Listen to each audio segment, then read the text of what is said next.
This week's parsha talks by Nazir. So one place, it says, a Nazir kadosh, a Nazir, someone who separates himself from wine, strong drink. If he separates, he doesn't cut his hair. We say he's a kadosh, he's a holy person. Because precious, if you separate yourself from the world, you're considered holy. There's only one problem. V'afal pikein nikra chote. He's considered a sinner. This is a classic contradiction. On one place we say that a Nazir is considered holy, and the second place we say that he's a sinner. Make up your mind. And he has to bring a korban. Is he a sinner or is he holy? I mean, it can't be both, right? Now, he brings down 3 or 4 other contradictions like this. In one place it says, in Gemara Nazir, you should pray. Delicacy should not enter your system. At least Torah should enter your system as compared to just pure pleasure. That's what it says in one place. And then it says in another place in the Yushalmi,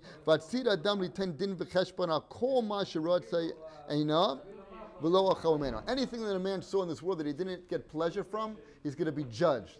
You're going to get to why didn't you get pleasure from this and why didn't you get pleasure from that? Seems to be a contradiction. Then you have another Gemara in Kesubos. It says, Rav Nishbav Shelo Ne'ana Ma'alom Afilu Be'etzba Katana. We know that it was Rebbe. Rebbe said that he made a shavua that he didn't get pleasure, even a pinky's worth of pleasure from all this world. And then it says in Kesubos, Ko hayoshev b'tainis nikra chote. Anybody who sits in fasting is considered a sinner. So which one is it? Are you supposed to get pleasure? You're not supposed to get pleasure. Another contradiction. You have a Gemara in Gittin. It says, you should withdraw yourself from the pleasures of this world. It says in Gemara Gittin. And then it says in Gemara Brachos, the land was given to people after you say a bracha, that you're given the whole world. So which one is it? You're supposed to be involved in the world, not be supposed to be involved in the world. We know most of the major world religions, Aleph base to religion, is to separate yourself from all these pleasures and who knows what, you know? If you say you want to be religious, you have to go live in a cave somewhere and be a monk. You have to be a celibate. We know that Judaism is not true. And you can't say that Judaism is saying one side or the other. We know we have wives, we have children, we have families, we have Shabbos meals, we say brachas. So which one is it? Are we sinning or are we not sinning? So in order to answer this question, he's going to say it's based on your madreg. Depends what's going on in the moment, basically. In the moment where you're holding. Madrega or the moment. If a person feels that he's getting too involved in this world, he obviously has to separate from himself from the world. But if the person is getting too not involved in the world, if he's not getting pleasure from the world, which means he's lacking a certain sipuk. We need pleasure in order to function. We need pleasure in order to go forward. We need to eat in order to learn Torah. We need all these things to give us the sipuk, the pleasure, in order to be an Eved Hashem. Shemisha Gadav Yishalim Yoter. But ruchnius, if someone is on a higher level of spirituality, he actually is going to get, he's able to take from the pleasures of this world. The Kuzari says, Misha Galdav Yishalem Yoter Baruchnius, someone who's on a higher level of spirituality will actually get more pleasure from his food. That's unbelievable. Yeah. That's because he also has, it's not just food, isolated food. It's food, he sees the bigger picture. He says a bracha, he sees it from Hashem. He appreciates that Hashem's giving it to him. He sees that, it's specifically for him. Right, exactly. He's eating in order to do the right thing, so he's getting much more pleasure from his food. So, depends what's going on. So a person has to know for himself what's happening. Simcha thesis like this. This world is a very expensive hotel. What do they mean by that? It could be, God forbid, lo aleinu, that the pleasures that a person is getting in this world, he's actually taking away from his next world. Very scary thought. We have a couple Gemaras like that. And he brings here like this. He says, even Rabbi Akiva had a chashash in his Rabbi Eliezer. Rabbi Eliezer had all the brachas. He was a very, very rich man. He had everything. He says, what's going on? I see my Rebbe's not having a sorrow. God forbid, maybe he's losing the next world. And we have the Gemara in Brachos that says that Hashem makes, for example, the righteous people, that they have bad dreams. If you didn't have a bad dream in 30 days, you should have to watch out. And the evil people that have good dreams, in order to take away they get the reward in this world. So it could be that the pleasure that we're getting in this world is, God forbid, lo aleinu, taking away from our next world. And he brings an unbelievable raya. You got to hear this. It says by Leah Barachel, it says V'yirei Hashem ki sonei Leah. Leah was hated. And then the pasuk after that says that, and Hashem opened up her womb that she should have children. And all of a sudden it mentions on the side that Rachel didn't have any children for all those years. So he wants to bring a raya. I don't know if Simcha Sisa bringing this or Rev Dessel's bringing this.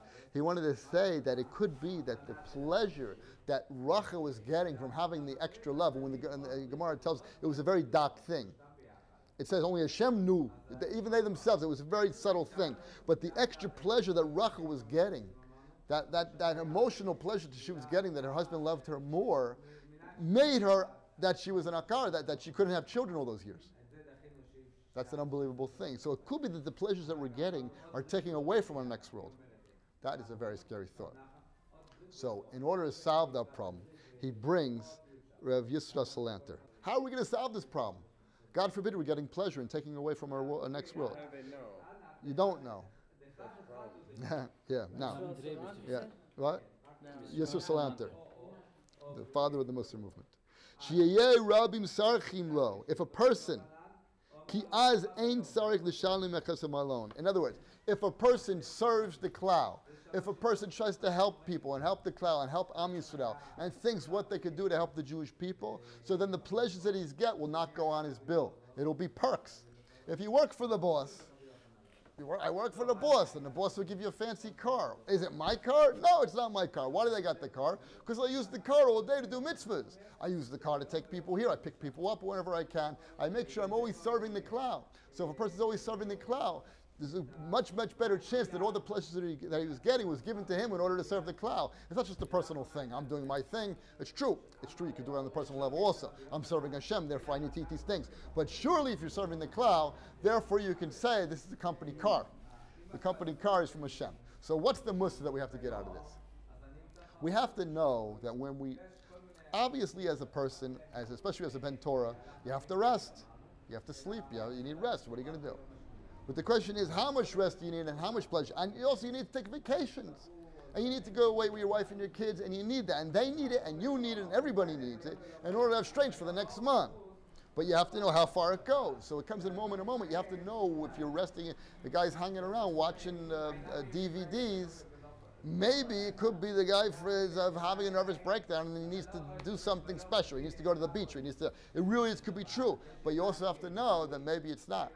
And therefore, if you're slacking off, God forbid, you could be taking him away from the next world, which is a very scary thought. So a person always has to have that in mind. Now, how does the person really overcome these things? The answer is, the more he learns, the more pleasure he's going to get from his learning. The answer is to learn to get the pleasure from the right thing. When you start to learn, you build yourself up, and you learn Gemara, you learn Tosas and Ritfas and Rashbas, you want to learn them. You enjoy to learn them. You run to learn them. You open the book when you're on the couch, you're reading a Ritva all of a sudden. What happened? You know, Rabbi used to say, he knew a big rabbi says when he's tired he reads Shutim on the couch. When he's tired he reads Shelus and Shutim, Shelus and Shuvas. Shelus and Shuvas. You know, not instead of Gemara. Big people, that becomes their whole life. When there's nothing to do, where do you go? I go to the Beis Midrash. Where else am I going to go? My feet, where do you go every day? I live in the Beis Midrash. Of course I'm going to go to the Beis Midrash. You just nothing to do. It's Spain is money. Where do you go? Go to the Beis Midrash. You're just so used to going to the Beis Midrash, that's what happens. So if you start to get pleasure from the right things, so that solves a big part of the problem, right? You get the pleasure, you start to get and if you work, it's a catch-22. The hard work brings the pleasure, but the pleasure makes the work that it's not hard. Because you enjoy it. Okay, have a good Shabbat.